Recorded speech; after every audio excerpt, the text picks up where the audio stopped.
जी भाई साहब, मैंने मैं सवाल अब आपसे मैं किया था कि जो आप फौजी जवानों हाँ जी और अफसरों के घरों में गए। सर, उनकी उनके उनका कोई नेबल बदल है। मैंने पिछले दिनों एक बिल्कुल टीवी नहीं है। चैनल पे कह दिया।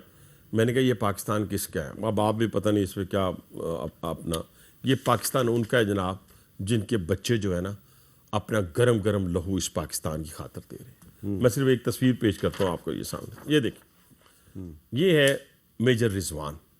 ये मेजर रिजवान है, खूबसूरत तरीन है। जी अब वो क्या कहता है, मैं सिर्फ मैं यकीन माने, मैं उसका जो व्हाट्सएप जो उसने किया वो भी मैं आपको दिखा देता हूँ अपने फादर को। ये व्हाट्सएप है, लेकिन क्योंकि ये बहुत बारीक है, पढ़ा नहीं जाता, तो मैं सिर्फ बीच में से आपका टाइम ना हो।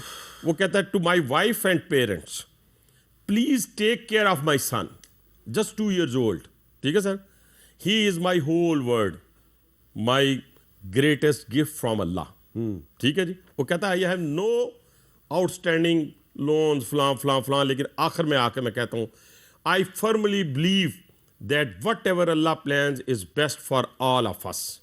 आगे जो अल्हम्दुलिल्लाह I leave this world with no regrets, कोई पछतावा नहीं। I have proudly served my country. If I were to be born again, I would still choose to join the Pakistan Army। अल्लाह अकबर।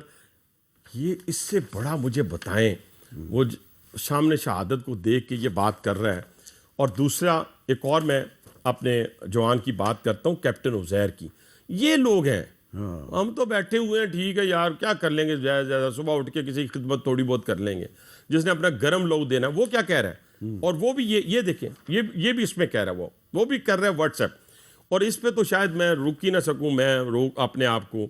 वो कहता है कि life has to be an end, ज़िंदगी जो है अब एक ख़त्म होने वाली चीज़ है। I think it's the time, अब वक्त आ गया है कि हम, और अल्लाह मेरी इस शहादत को एक्सेप्ट करें, and given patience to my mother and father, no doubt are the ones at my back for what and where I stand. मैं जिथे खलोता मेरे इनकी वजह से मैं खड़ा हूँ।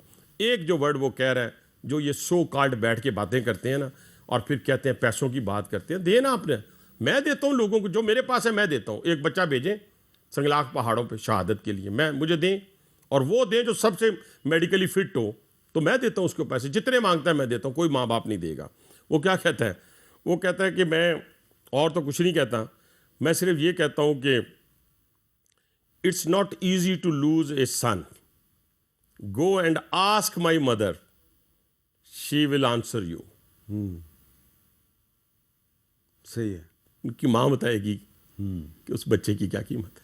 बिल्कुल ठीक है। अच्छा, मैं भी आपको थोड़ा सा बताना चाह रहा हूँ कि एक तरफ तो ये हमारे शोहदा जो हैं ये बड़ी तादाद में मौजूद, वासी साहब उनका जिक्र करते हुए अपनी आंखें जो हैं उसमें आंसुओं का समुंदर रोकने में कामयाब नहीं हो सके। तो इस दौरान मैं आपको ये बताना चाहता हूँ कि दहशत गर्दों की अमवात में भी बहुत ज़्यादा इजाफा हुआ। वो हुआ कैसे है मैं बताता हूँ। ये ज़रा मुझे पहले फिगर्स बता, फिर आप बताइएगा।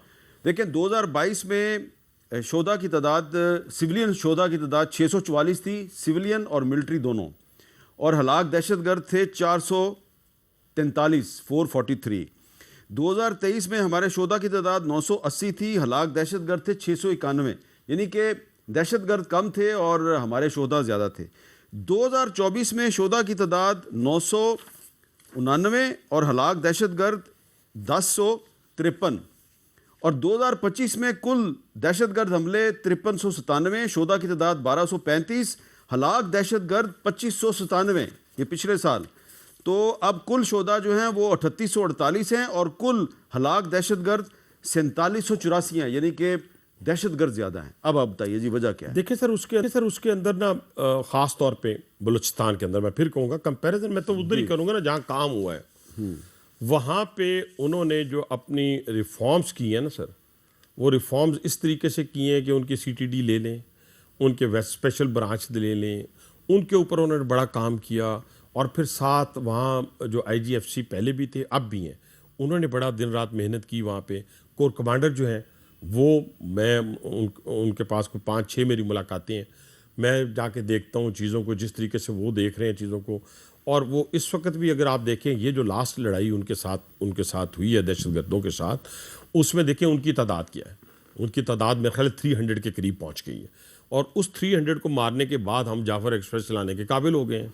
ये जाफर एक्सप्रेस चलेगी अब, और वो जो जाफर हमला हुआ एक्सप्रेस है, चलेगी? जी बिल्कुल चलेगी, बल्कि आज मेरे ख्याल चली होगी जाफर एक्सप्रेस। ठीक है, आप जाफर एक्सप्रेस को चलाने वालों को, उसकी हिफाजत करने वालों को, उसके ड्राइवर को, गार्ड को, एफसी के जवान को सलूट पेश करें। बिल्कुल कर। और इसलिए कि उनको पता है कि भी अगले लम्हे पता नहीं क्या होना है, लेकिन एक दिन ना पैसेंजर डरा, ना गार्ड डरा, ना ड्राइवर डरा रेलवे का, और ना मेरा कांस्टेबल रेलवे पुलिस का डरा, और ना मेरा एफसी का जवान जो शहादतें दिए जा रहा है।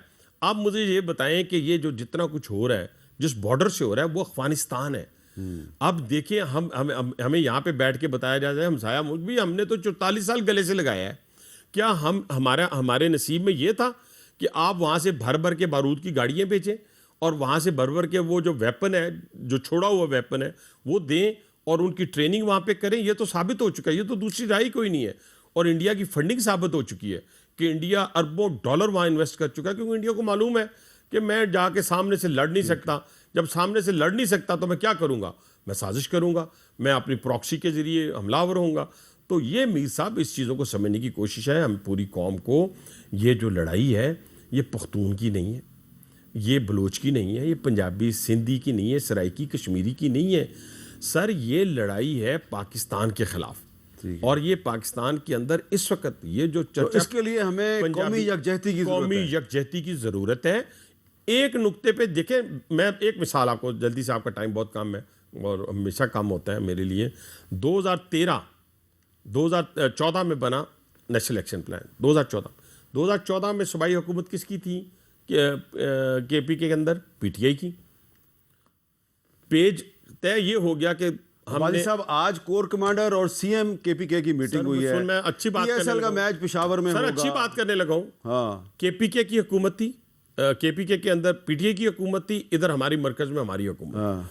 नेशनल एक्शन प्लान पे अमल हुआ, दहशतगर्दी के वाकयात कम होने शुरू हो गए। तो भाईजान, जब आप इस सोच के साथ आएंगे, पीएसएल भी होगा, दहशतगर्दों का खात्मा भी होगा, और पाकिस्तान जिंदाबाद भी। बहुत बहुत शुक्रिया हनीफ भाई साहब, हमारे से बात कर रहे थे। बड़ी अच्छी खबर है, एक जाफर एक्सप्रेस दोबारा चलेगी, और दूसरी अच्छी खबर यह है कि पीएसएल के मैच पेशावर में भी होंगे।